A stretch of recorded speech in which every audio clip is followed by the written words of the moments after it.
చూసుకో.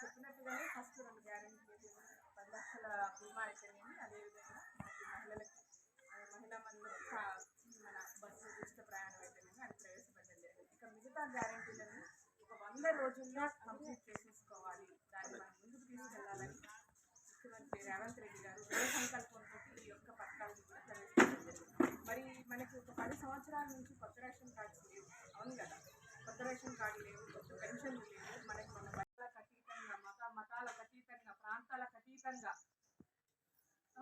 పార్టీలకు అతీతంగా ఈరోజు మన గ్రామంలో ఎంతమంది ఉంటే, ఎన్ని కుటుంబాలు ఉంటే, ప్రతి ఒక్క కుటుంబం ప్రతి ఒక్కదానికి ఏదో ఒకదానికి అడుగుదాలు అయి ఉంటారు కదా. ప్రతి ఒక్కటి మీకు ఏదైతే కావాలో అందులో టిక్ మార్కులు పెట్టండి. కొంచెం ఏంటంటే నిన్ననే వచ్చింది కాబట్టి అప్లికేషన్ కూడా కొద్దిగా యూజ్ అయ్యే పరిస్థితి. మళ్ళీ ఈరోజు ఇచ్చేయాలని అనుకోవద్దు. రేపు మనకి 6వ తారీఖు వరకు గంటల నుంచి సాయంత్రం 6 గంటల వరకు ఇక్కడే ఉంటారు, అధికారులు ఇక్కడే ఉంటారు. మీరు ఏమి ఫిలప్ చేసేటప్పుడు మీకు ఏదైనా కన్ఫ్యూజన్ ఉంటే ఆధార్ కార్డు, రేషన్ కార్డు, మీ గ్యాస్ సిలిండర్ ఒకటి తీసుకొచ్చి వాళ్ళకి చూపించామా, నాకు నేను ఏది ఫిలప్ చేయాలి, నాకు తెలిసిన కొంచెం మీరు చేయండి అంటే కూడా చేస్తారు. అర్థమైందా? 6వ తారీఖు దాకా టైం ఉంది. కన్ఫ్యూజ్ అయ్యి మేము ముందు చేయాలని